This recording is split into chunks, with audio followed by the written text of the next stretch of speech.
نہیں دیا. پیغمبر خاموش رہ سکتے ہیں نا, لیکن خدا تو خاموش نہیں رہے گا. سن رہے ہیں, پیغمبر جواب نہیں دیں گے لیکن خدا بھی کیا خاموش رہے گا, جواب نہیں دے گا. نہیں, ایسا نہیں ہو سکتا ہے. فوراً جبرائیل امین نازل ہوئے اور پورا قرآن مجید کی سورہ لے کر نازل ہوئے. فرماتے ہیں رسول سے, اے رسول کہہ دیجئے بسم اللہ الرحمن الرحیم انا اعطیناک الکوثر فصل لربک وانحر ان شانئک هو الابتر. اے رسول, یہ پیغام خدا نے پہنچایا ہے, پہنچا دیے لوگوں کو کہ بے شک ہم نے آپ کو کوثر عطا کیا ہے, کوثر عطا کیا ہے, ایک ایسی نسل عطا کی ہے کہ جس کو جو منقطع نہیں ہو سکتی ہے, جو کبھی ختم نہیں ہو سکتی ہے. قیامت تک لوگ ختم کرنا چاہے پھر بھی اسے ختم نہیں کر سکتے ہیں. اس نعمت کے ملنے پر خدا کی بارگاہ میں شکرانہ بجا لائیے اور قربانی پیش کریے. یقیناً آپ کا دشمن ابتر ہے, آپ ابتر نہیں ہو سکتے. رسول کے چہرے پہ مسکراہٹ آئی, ابھی فاطمہ کی ولادت نہیں ہوئی تھی. گویا رسول نے ایک جو پیغام لوگوں کو دیا کہ دیکھو یہ جو ابتر کہہ رہا ہے اس کی نسلیں ختم ہو سکتی ہے, رسول کی نسل ختم نہیں ہو سکتی. اب تاریخ نے پڑھ کر لکھا کہ جتنے بھی ابو جہل ہو, ابو لہب ہو, خدا نے سب کی نسلوں کو ختم کر دیا. رسول کی نسل آج بھی کہیں رضوی کی شکل میں باقی ہے, کہیں نقوی و تقوی کی شکل میں باقی ہے. صلوات پڑھے محمد و آل محمد پر. اللہم صلی اللہ محمد. اچھا, خدا عالم کبھی کبھی کیا ہے کہ فوراً جواب دے رہا, کبھی کبھی انتظار بھی کرتا ہے خدا موقع کا, یعنی دیکھنا موقع جب ہو اس موقع پر جواب دینا. جناب موسیٰ کے زمانے میں فرعون ہے, یعنی فرعون نے کتنی طغیانی کی, فرعون نے کوئی اس کا اندازہ لگا سکتا ہے. قرآن میں اس کا لفظ جو ہے کوڈ ہے کہ انا ربکم الاعلی. خود یہ دعویٰ کرتا تھا کہ میں سب سے بڑا پروردگار, میں سب سے بڑا اللہ ہوں, میں سب سے بڑا رب, میری پیروی کرو, دوسرے کی پیروی کرنے کی اجازت نہیں. اب یہ واقعات آپ لوگ سنتے رہتے ہیں, بس ایک نتیجے تک لے کر چلوں. اچھا, ایک سوال کہ فرعون اتنی طغیانی کر رہا تھا اور جناب موسیٰ بار بار جا کے بد دعا کرتے تھے, آخر اس کے اوپر عذاب کیوں نہیں آ رہا تھا؟ اللہ اکبر. کبھی سوچا آپ نے, کبھی غور کیا آپ نے, اس کے اوپر عذاب کیوں نہیں آ رہا تھا؟ آخر وجہ کیا تھی؟ اتنی طغیانی, کھلے عام جا کر دربار میں کہہ رہا ہے کہ انا ربکم الاعلی, خدا کا انکار کر رہا ہے, خود کو اپنے کو خدا کہنے والا. ذرا تصور کرے, پروردگار نے کہا کہ نہیں, ابھی اس کا موقع نہیں, جواب دینے کا موقع نہیں. یہ اپنے آپ کو انا ربکم الاعلی کہہ رہا ہے, میں اس کے ہی منہ سے یہ اقرار کرواؤں گا کہ یہ میرا بندہ ہے. اللہ اکبر. بات تو اس وقت ہے کہ یہ جب سب کے سامنے اس چیز کا اقرار کرے کہ میں اس کا بندہ ہوں, اس کا بندہ ہوں. اب ہوتے ہوتے ہوتے ہوتے دریائے نیل میں اس کا قافلہ, اس کی پوری فوج پہنچتی ہے, اور جیسے ہی دریائے نیل کے وسط میں بیچوں بیچ میں پوری فوج پہنچ کے یہ خود پہنچ گیا, تو اب خدا عالم نے حکم دیا کہ اس کو غرق کیا جائے. بڑی توجہ چاہتا ہوں, پانی ابلنا شروع ہو گیا, جو راستہ بن گیا تھا وہ راستہ بند ہونا شروع ہو گیا. ایسے عالم میں وہی شخص جو کہہ رہا تھا انا ربکم الاعلی, چیخ چیخ کر آواز دے رہا تھا, اے موسیٰ بچا لو, اے موسیٰ بچا لو, اے موسیٰ بچا لو. گویا کہ یہ اعلان کر رہا تھا کہ عبودیت کا حق اگر کسی کو ہے اس کو حاصل ہے, یہ بندگی کا حق صرف اور صرف ہمیں حاصل ہے. میں کسی کا پروردگار نہیں ہو سکتا ہوں, میں اللہ نہیں ہو سکتا ہوں. جو دوسروں سے منت و سماجت کرے اللہ نہیں ہوتا ہے, اللہ تو سب سے بے نیاز ہوا کرتا ہے. صلوات پڑھے محمد و آل محمد پر.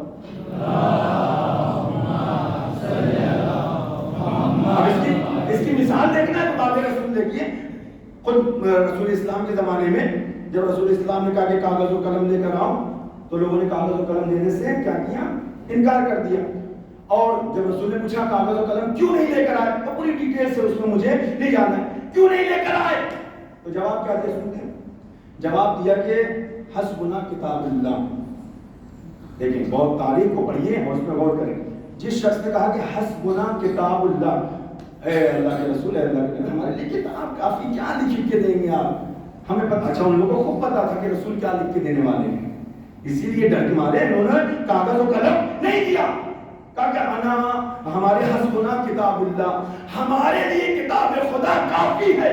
زمانہ گزرتا رہا، رسول کی وفات ہو گئی، مولا کائنات کی حکومت ہے، ممبر کوفہ ہے اور مولا کائنات سلونی کا دعویٰ کر رہے ہیں۔ اب ادھر سے حکومت ہے، اس شخص کی حکومت ہے جس نے یہ دعویٰ کی، بڑی توجہ چاہتا ہوں، اس شخص کی جس نے یہ دعویٰ کیا تھا کہ حسبنا کتاب اللہ، تاریخ نے لکھا ایک موقع وہ بھی آیا کہ جب اس نے ممبر پر کھڑے ہو کر کہا کہ میں اگر علی نہ ہوتے تو میں ہلاک ہو جاتا، علی نہ ہوتے تو میں ہلاک ہو جاتا۔ تاریخ نے لکھا کہ ایک مرتبہ نہیں بلکہ 70 مرتبہ اس نے اس بات کو دہرایا ہے کہ اگر علی نہ ہوتے میں ہلاک ہو جاتا۔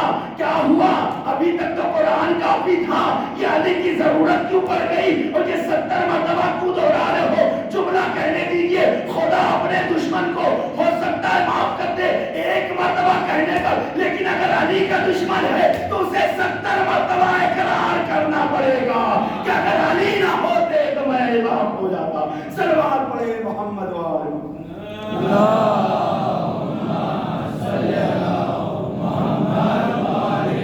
تاریخ ہے، اور اس کو دیکھیں، اس کو پڑھیں اور اس سے نتیجے نکالیں۔ یقیناً جو صحیح راستے پر ہوتا ہے، جو امام انس و جان ہوتا ہے، اسے ہدایت کی ضرورت ہے، وہ لوگوں کی ہدایت کرتا ہے۔ بس عزیزو، یقینی طور پر یہ وہ لوگ ہیں کہ جو لوگوں کی ہدایت کرتے ہیں، منا رہے ہدایت کا چراغ، ان سے جو وابستہ ہے انہیں ہدایت حاصل ہو، ان سے اگر ذرہ برابر بھی دور ہوئے تو ہدایت نہیں حاصل۔ اور یقینی طور پر دنیا میں آپ دستور ہے، آپ کسی کے نام پہ مانگ کے دیکھیں، ہو سکتا ہے کہ آپ کو بھگا دیا جائے، آپ کو نہ ملے، لیکن واحد نام علی ابن ابی طالب وہ نام ہے کہ جس کے نام پر کبھی سائل واپس جاتا ہی نہیں، نہ اس دور میں گیا نہ اس دور میں گیا۔ آپ علی کے نام پہ مانگ کے دیکھیں، ہر کوئی آپ کو دینے کو تیار ہے۔ کہتے کہ جو ہے عراق میں ایک شخص تھا، ایک تاجر تھا، بہت بڑا تاجر تھا بیچارہ، تو وہ اکثر ہوتا ہے نا لوگوں کی جیب وغیرہ کٹ جاتی ہے راستے میں، ٹرین میں چڑھے پتہ چلا جیب کٹ گئی۔ اچھا جو بیچارہ جو ہے بہت زیادہ مومن ہوتا ہے، یا بیچارہ جو بہت ہی شرمیلا انسان ہوتا ہے، وہ دوسروں سے بیان کرنے سے تھوڑا سا کسالت سمجھتا ہے اور تھوڑا سا شرمندگی محسوس کرتا ہے، کیسے کسی سے کہے، اور خدا نہ کرے کہ کہیں جو ہے ایسے عالم میں، سفر کے عالم میں کسی کی جیب کٹ جائے، بڑی مشکل کا وقت ہوتا ہے۔ آدمی کسی سے جس نے کبھی کسی سے نہ مانگا ہو، ایک بڑا بزنس مین ہو، اب اس کو جانا ہے، آگے کا سفر طے کرنا ہے، اسے پیسے کی ضرورت، کس کے آگے ہاتھ پھیلائے؟ یہ کہتا ہے میرے ساتھ بھی یہی ہوا کہ میں راستے سے گزر رہا تھا، میرا سارا جو ہے اسباب وغیرہ جو تھا سب چوری ہو گیا، کچھ سمجھ نہیں آ رہا میں کہاں جاؤں کیا کروں۔ دیکھا کہ اس بازار میں ایک دکان ہے جو کھلی ہوئی ہے، اس کے پاس گئے اور میں نے کہا کہ کیا کہہ کے مانگوں، اس سے کچھ سمجھ نہیں آ رہا ہے، میں خود ایک بڑا آدمی تاجر ہوں، پیسے والا ہوں، آج نہیں ہے پیسہ۔ اچھا پہلے پے ٹی ایم اور اے ٹی ایم وغیرہ کا زمانہ تو تھا نہیں، ظاہر سی بات ہے کہ اس سے تو دور ہی تھا انسان۔ تو وہ کہتا کیا کروں میں؟ کہتا کہ اس کے دل میں ایک بات آئی کہ علی کے نام پر مانگ کر دیکھتا ہوں۔ علی کا نام وہ ہوتا ہے کہ جو کوئی خالی ہاتھ واپس نہیں کرتا ہے، علی کے نام پہ اگر ذرا برابر بھی محبت ہوگی تو وہ دے دے گا مجھے۔ بڑی توجہ چاہتا ہوں عزیزوں میرے دوست۔ اس نے جو دکان پر گیا اور وہ کہتا بھیا راستے مسافر ہوں، میرے جیب کٹ گئی، علی کے نام پر مجھے کچھ پیسے دے دو تاکہ میں جو اپنا سفر آگے طے کر سکوں۔ جیسے ہی اس نے علی کا نام سنا، ناصبی تھا، اندر سے پورا کھول گیا اور ایک دم بہت غصے میں آ گیا، اس نے جو دکان سے اس کو بھگا دیا۔ کہا کہ یہ یار میں نے جو سوچا تھا ایک دم الٹا ہو گیا، اس کا بالکل جو اس کا اپوزٹ ہو گیا، اب میں کیا کروں؟ تو اگر وہ غریب میں جا رہا تھا، آگے نکلا بولا کہ دیکھتے ہیں علی کے نام پہ ہی مانگوں، کسی کے نام پہ میں تو آج تک میں نے مانگا نہیں، جو کچھ کھا رہا ہوں پی رہا ہوں سب علی کا صدقہ ہے، یہ ساری کائنات علی کا صدقہ، میں دوسرے کے نام پہ کیوں مانگوں؟ اللہ اکبر۔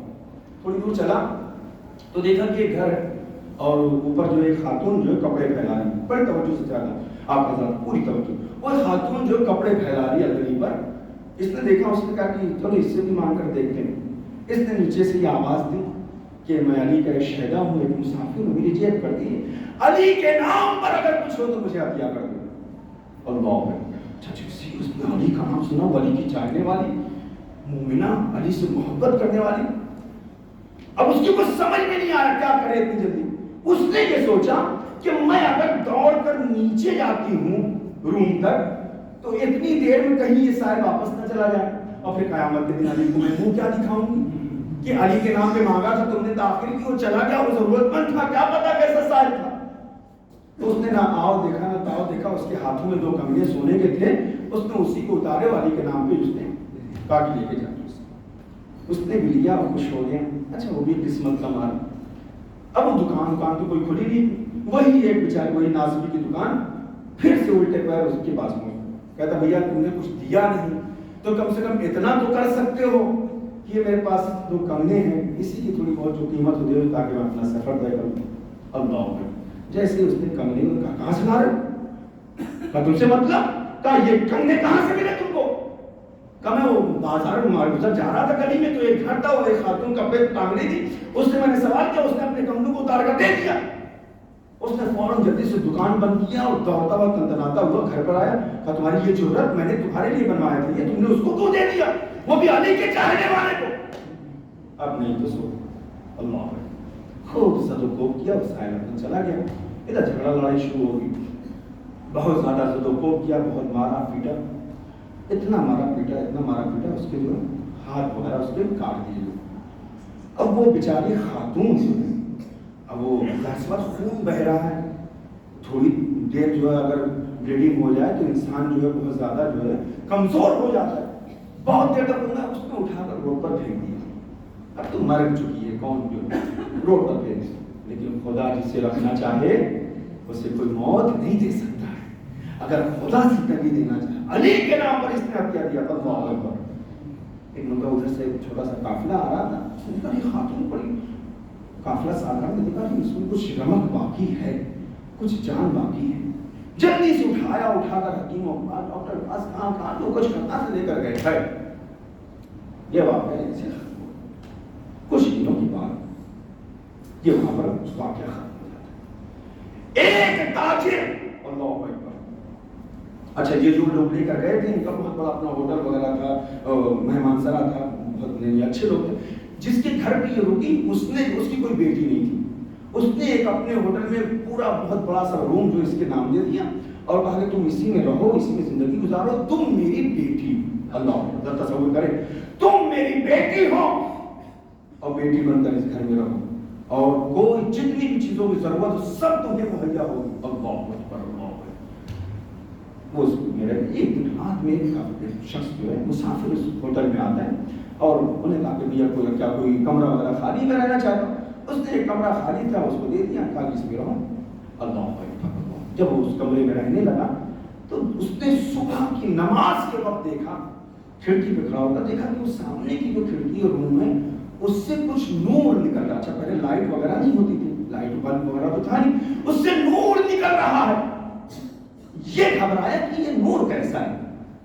یہ آیا آہستہ آہستہ قدموں سے اوپر جھانک کر دیکھنا چاہا، دیکھا کہ کچھ سمجھ میں نہیں آ رہا، کوئی ہے بیٹھا ہوا جہاں سے نور نکل رہا ہے، کچھ سمجھ میں نہیں آیا اس کے جو. صبح جب ہو گئی، بڑی غور سے سنو میرے دوستوں میں جوانوں، جب صبح ہو گئی تو ہوٹل کے مالک کے پاس ہی پہنچتا ہے. کبھی یہ ماجرا کیا ہے؟ وہ جو بغل کا کمرہ ہے جس میں نے دیکھا، میں نماز پڑھ رہا تھا، صبح میں اٹھا، اس میں دیکھا کہ اس میں سے نور نکل رہا ہے اور اتنا زیادہ نور تھا، پورا کمرہ منور تھا. آخر وجہ کیا؟ کہ نہیں، اس کی وجہ یہ کہ اس میں میری بیٹی رہتی ہے، وہ جب نماز پڑھتی ہے تو نور نکلتا ہے. تصور کریں، جب نماز پڑھتی ہے تو نور نکلتا ہے. اس نے کہا کہ ممکنہ ہے؟ کہا کہ ہاں علی والی. کہتا کہ کتنا اچھا ہوتا کہ اگر تم اپنی بیٹی کے ساتھ میری شادی کر دیتے. میں بھی ایک مومن ہوں، علی والا ہوں، علی سے محب ہوں، دوست ہوں، چاہنے والا ہوں. اس نے کہا کہ میرے اختیار میں نہیں، میں اپنی بیٹی سے پہلے بات کروں گا، وہ راضی ہوگی تو اس کے بعد میں فیصلہ کروں گا. اس نے جا کر اپنی بیٹی سے بات کر، بیٹی نے منع کر دیا. کہا کہ نہیں میں یہ نہیں کر سکتی، کیسے میں اس بن جاؤں، نہیں میں صرف میں عبادت کروں گی. اللہ. اس نے پھر اصرار کیا، کہا کہ نہیں بیٹی منع کر رہی. کہا کہ ایک بار تو جا کے تو کہیے. کہا کہ نہیں وہ نہیں. جب ادھر سے اصرار بڑھنے لگا، اب بیٹی کی کچھ سمجھ میں نہیں آ رہا آخر کرے کیا. اس نے رات کے اندھیرے میں تنہائی میں ایک مرتبہ تبسل کرنا شروع کیا، گڑ گڑا کر رونا شروع کیا. پروردگار، علی کے صدقے میں یہ میرے دونوں ہاتھ کاٹے گئے ہیں، یہ علی کے صدقے میں، علی کی محبت میں، اور میرا مالک میری شادی کروانا چاہتا ہے. میں ایسے کی خدمت کیسے کروں گی کہ جب میرے ہاتھ ہی نہیں ہوں گے. اللہ اکبر. اللہ دستگیر اشتراضی فرماتے ہیں کہتے کہ یہ دعا کرنا تھا کہ اچانک ایک عجیب سا نور ساطع ہوا اور ایسا لگا کہ کوئی اس کے کمرے میں ایک چیخ سی بلند ہوئی.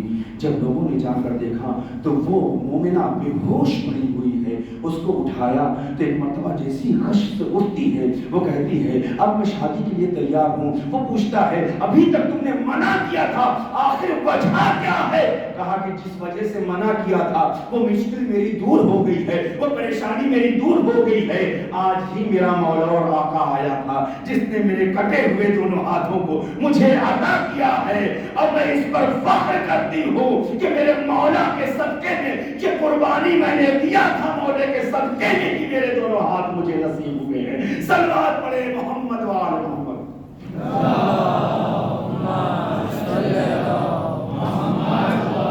یقینی طور پر اگر علی سے دل سے محبت ہے, اہل بیت کو دل سے انسان چاہتا ہے تو ہر موقع پر اس کی مدد کرنے کے لیے وہ آتے, کبھی اس سے تنہا نہیں چھوڑتے. اہل بیت کا گھرانہ ہے, یہ اہل بیت کا ذکر پاک کا گھرانہ ہے. کبھی کسی کو تشنا نہیں رکھا ہے, کبھی کسی کو, چاہے وہ کوئی بھی دنیا کا شخص ہو.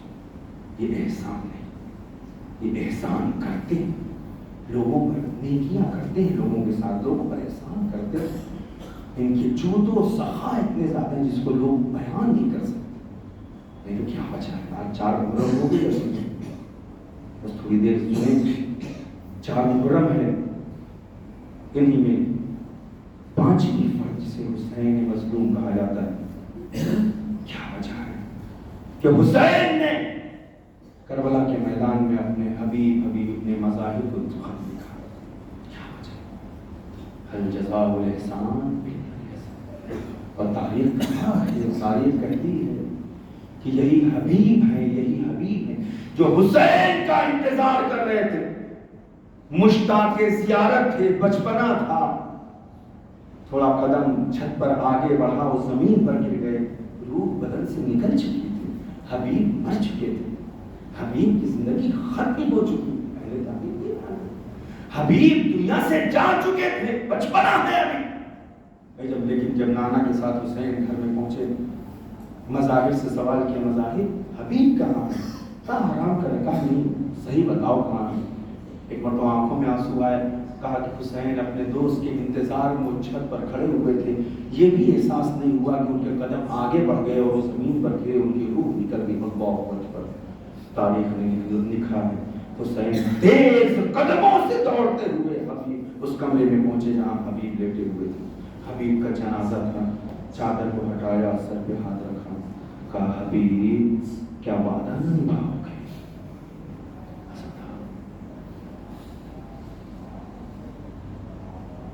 تاریخ لکھتی ہے بہت سے شہداء کے نام, بہت سے لوگ کربلا میں آئے واپس چلے گئے, بہت سے لوگوں کو حسین نے نہیں بلایا, بہت سے لوگ آئے تھے واپس, بہت سے لوگوں کو خط نہیں لکھا حسین نے. کچھ خاص امپورٹنٹ لوگ تھے, بہت اہم لوگ تھے جن کو خط لکھا. کسی نے سوال کیا آخر وجہ کیا ہے, ایسا کیوں ہوا کہ کچھ خاص ہی لوگوں کو بلایا گیا؟ وہ بیان کرتا ہے کہ حسین کے پاس جو شہداء کی فہرست تھی, اس فہرست کو نانا کی موجودگی میں, بابا اور ماں کی موجودگی میں تیار کیا گیا تھا. جتنے نام اس میں لکھے تھے کربلا کے میدان میں, نہ اس میں کوئی کم تھا نہ اس میں زیادہ. بعض اوقات امام حسین علیہ السلام نے کچھ لوگوں کا انتظار کیا ہے, کچھ لوگوں کے پاس گئے ہیں. تاریخ کی ہسٹری ہے. جناب زہیر ابن قین کے پاس خود امام چل کر گئے بلانے کے لیے, زہیر چلو, زہیر کا وعدہ نہیں نبھاؤ, تمہارا نام محضر شہادت پر لکھا ہوا ہے. زہیر کو لے کر آئے امام, کچھ لوگوں کو خط لکھا, انہیں میں سے حبیب ابن مظاہر کہ حبیب تم نہ آؤ. اچھا, جب فوجوں پہ فوجیں آنے لگیں, کبھی شند کا لشکر آ رہا ہے, کبھی پسر سعد کا لشکر آ رہا ہے, کبھی کسی کا لشکر, کبھی کسی کا لشکر. ایک مرتبہ دکھداری بہن زینب اپنے بھیا حسین سے کہتی ہے, آقا حسین فوجوں پہ فوجیں آ رہی ہے, ارے تلواریں چمک رہی ہے, کربلا کا بن دشمنوں سے بھر چکا ہے. اے میرے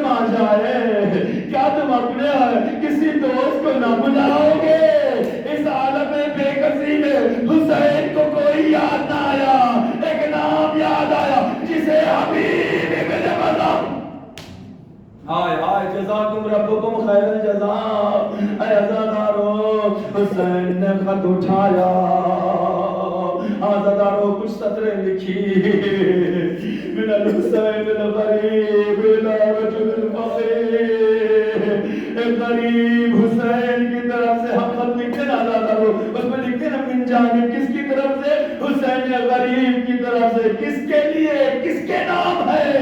رجل فقیر کے نام ہے، جو کوفے کا فقیہ ہے، جو کوفے کا عالم ہے، حافظ قرآن ہے، مفسر قرآن ہے۔ جزاکم ربکم خیر الجزاء۔ روایتوں میں ملتا ہے عزادارو یہی حبیب ابن مظاہر ہے کہ کوفے میں نہ جانے کتنے ان کے شاگرد تھے، لوگوں کو تفسیر کا درس دیا کرتے تھے، خود حافظ قرآن۔ اللہ اکبر، عمر کے آخری حصے میں ہیں، داڑھی کے بال سفید ہو چکے ہیں، پلکیں نیچے تک آ چکی ہے، بھویں لٹک رہی ہے۔ عزادارو حسین نے ایک قاصد کو روانہ کیا، قاصد کوفے بچتے بچاتے ہوئے کوفے پہنچا۔ کوفے میں ماحول بہت خراب تھا عزادارو، حسین کا نام کوئی نہیں لے سکتا تھا، اتنی غربت تھی۔ ہائے حسین، زہرا کے پسر کا کوئی نام نہیں لے سکتا۔ جزاکم ربکم خیر الجزاء۔ عزادارو ڈھونڈتے ہوئے حبیب کے گھر کے دروازے پر پہنچتا ہے، قاصد جیسے ہی کوئی پہنچا اس نے دق الباب کیا، اندر سے آواز آتی کون ہے؟ جانتے ہو عزادارو اس قاصد نے بڑی آہستہ سے تاکہ کوئی سنے نہ کہا، انا مرید الحسین، میں حسین کا قاصد ہوں۔ عزادارو روایت یہی ہے جیسے ہی حبیب نے سنا نا حسین کا نام، اپنی زوجہ کے ساتھ بیٹھے ہوئے کھانا تناول کر رہے تھے، فوراً بغیر کسی تعامل کے، بغیر دیر کیے ہوئے دسترخوان سے اٹھتے ہیں، تیز قدموں سے دروازے کے پاس آتے ہیں اور عرض کرتے ہیں کیا میرے مولا نے خط بھیجا ہے؟ ہاں مولا نے نامہ بھیجا ہے۔ عزادارو جانتے ہو حبیب نے اس نامے کو لیا، بوسہ دیا، آنکھوں سے لگایا، نامے کو کھولا، عجیب تحریر لکھی ہوئی تھی، اے میرے دوست، ارے کربلا میں حسین نرغہ آدھا میں گر گیا ہے، کیا تم میری مدد کو نہ آؤ گے حبیب؟ ارے اگر آنا ہے نا ذرا جلدی کرنا، اگر دیر ہو گئی تو پھر حسین کو نہ پاؤ گے۔ ہائے ہائے، جزاکم ربکم خیر الجزاء۔ عزادارو بڑا سخت مرحلہ تھا، ایک مرتبہ حبیب کی آنکھوں میں آنسو آئے، حبیب نے کسی طرح سے اپنے آنسوؤں کو پوچھا، آنسوؤں کو چھپایا، عزادارو پھر آ کے دسترخوان پر بیٹھ گئے۔ عزادارو سلام ہو لائق زوجہ پر، بیویوں کو پر کہ جن کے دلوں میں حسین کی الفت ہے، جن کے دل میں حسین کی محبت ہے۔ اب تاریخ کہتی ہے عزادارو جیسے ہی حبیب آ کر بیٹھے نا، زوجہ نے فوراً سوال کیا حبیب کون تھا؟ ایک مرتبہ حبیب کہتے ہیں حسین کا قاصد تھا، ایک بے توجہی سے جواب دیا عزادارو، زوجہ کہتی حسین کا قاصد، آخر کیا لکھا ہے خط میں؟ ایک مرتبہ حبیب کہتے ہیں کہ حسین نے لکھا ہے کہ میں کربلا کے میدان میں نرغہ آدھا میں گرا ہوں، مجھے نصرت کے لیے بلا رہے ہیں، مدد کے لیے بلا رہے ہیں۔ اے عزادارو ابھی تک جو زوجہ آرام سے اطمینان سے سکون سے بیٹھی تھی نا، اس کی بیٹیوں پر بل پڑنے لگے، ہم آتے پہ شکن آنے لگے، تیز آواز میں بولتی کھڑی ہوتی حبیب شرم نہیں آتی، آقا مدد کو بلائے تو یہاں بیٹھا رہے۔ سلام ہو زوجہ حبیب پر عزادارو۔ ایک مرتبہ حبیب کہتے ہیں ہاں اس میں جلدی کیا ہے، میں چلا جاؤں گا۔ تاریخ کا جملہ ہے عزادارو، اس زوجہ حبیب نے اپنے سر کی چادر کو اتارا، کہا حبیب یہ چادر تو اوڑھ کر بیٹھ جا، میں اپنے آقا کی مدد کو جاتی ہوں۔ حبیب عزادارو یہ جملہ کہنا تھا، حبیب کو برداشت نہ ہو سکا، آرے کوفے کا ماحول بڑا خراب تھا، کسی میں بھروسہ نہیں کیا جا سکتا تھا. اے میری زوجہ میں تیرا امتحان لے رہا تھا. ارے کیسے ممکن ہے میرا آقا بلائے میں مدد کرنا چاہوں. جزاکم ربکم خیر الجزا. عزادارو اس حبیب نے اپنے غلام سے کہا غلام یہ سواری لے اور کوفے کے باہر جا کے میرا انتظار کر, میں ابھی تھوڑی دیر میں آتا ہوں. بس عزادارو سارے مسائل کو چھوڑتے ہوئے دو جملے بیان کرو. عزادارو ہاں وہ غلام سواری لے کر باہر جاتا کوفے سے. ہاں ابھی کچھ دیر ہو گئی تھی حبیب کے آنے میں. ایک مرتبہ حبیب جب قریب پہنچے ہیں تھوڑی دور سے حبیب نے دیکھا کہ غلام سواری سے کچھ گفتگو کر رہا ہے. حبیب نے کان لگا کے سنے. جانتے ہو عزادارو غلام کیا کہہ رہا تھا؟ غلام کہہ رہا تھا اے میرے آقا کی سواری پریشان نہ ہو, اگر کسی وجہ سے بھی میرا آقا نہ آیا تو میں وعدہ کرتا ہوں میں تجھ پر سوار ہو کر اپنے آقا حسین کی نصرت کو جاؤں گا. عزادارو یہ جملہ سننا تھا نا. حبیب طرف گئے, دوڑ کر پہنچے. اے غلام ارے میرے آقا حسین پر یہ وقت آ گیا. ہائے رے حسین کی بے کسی, ہائے رے مظلومی حسین. جزاکم ربکم خیر الجزا. اے عزادارو یہی حبیب کے مظاہر ہے. کسی طرح سے اپنے غلام, اور ایک روایت ملتا ہے کہ اپنے چچا زاد بھائی کو بھی ساتھ میں لیا. ہاں یہ لوگ حسین کی خدمت میں پہنچنا چاہتے ہیں. ہاں عزادارو ادھر حسین ہے کہ جو ایک ایک علم کو اپنے ایک ایک جانباز کو دے رہے. یہ تمہارا علم جان جسے تم سنبھالو, عابسی سے تم سنبھالو, شوذب سے تم سنبھالو, مسلم سے تم سنبھالو, اسلم تم اسے سنبھالو. ایک ایک کو علم دیے جا رہے. ایک علم بچ گیا. ایک مرتبہ زہرا پوچھتے آقا یہ علم کس کا ہے؟ حسین کہتے ہیں اس کا علمدار ابھی آنے والا ہے, ذرا انتظار کر لو. ابھی تھوڑی دیر میں دیکھا ارے کوفے کی طرف سے گردوں کو باہر چھٹ رہی ہے.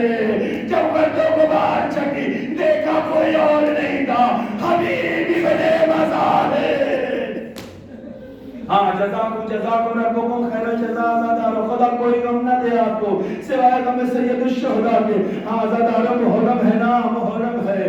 بہت کم شہداء کا تذکرہ ہو پاتا ہے. ہم تمام شہداء کربلا سے معذرت کہو اور ان سے کہ ان کی خدمت مار کر دے, ہمیں معاف کرنا. حسین کے صدقے میں ہم سب کا ذکر نہیں کر سکے, سب کی شہادت نہیں پڑھ سکے. ہاں مولا کے صدقے میں ہمیں معاف کرنا. کس کا ذکر کیا جائے عزادارو؟ ہاں عزادارو ایک مرتبہ حبیب حسین کے قدموں میں آ کر کہتے ہیں اے میرے دوست حسین تیرا حبیب آ گیا. اے عزادارو جیسے حبیب آئے نا, ایک مرتبہ خیام حسینی میں نعرے تکبیر کی آواز بلند ہوئی, اللہ اکبر کی آوازیں بلند ہونے لگی. ادھر زینب کے کانوں میں آواز پہنچی. ایک مرتبہ زینب پوچھتی ہے اے ماں کی کنیز پزا ذرا پتہ تو لگا کون آیا ہے؟ ارے کس کے آنے سے یہ خوشی کا ماحول ہے. اللہ اکبر کی آوازیں بلند ہے. عزادارو فضا باہر نکلتی ہے, پتہ لگاتی ہے, پھر فوراً ہی دوڑتی ہوئی شہزادی کے قدموں میں آتی, خدمت میں آتی, کہتی شہزادی مبارک مبارک حبیب آ گئے, حبیب آ گئے. ایک مرتبہ زینب کہتی ہے اے فضا ارے پھر دیر کس بات کی ہے, جا حبیب سے کہنا ارے زینب نے سلام. رو عزادارو اپنا روئے, محرم میں تو کب روئیں گے. عزادارو پانچوں کی محرم ختم ہونے کو ہے. ہاں ایک مرتبہ جیسے فضا نے آ کر کہا نا حبیب اب تجھے مبارک ہو, کیسی مبارکباد دے رہی ہے. ایک مرتبہ فضا کہتی ہے تجھے شہزادی زینب نے سلام کہا ہے. جانتے ہو عزادارو حبیب نے خاک کربلا کو اٹھایا, اپنی صورت کو سر پہ ڈالنا شروع کیا. ہاں بنت نبی پر یہ وقت آ گیا, بنت علی پہ یہ وقت آ گیا.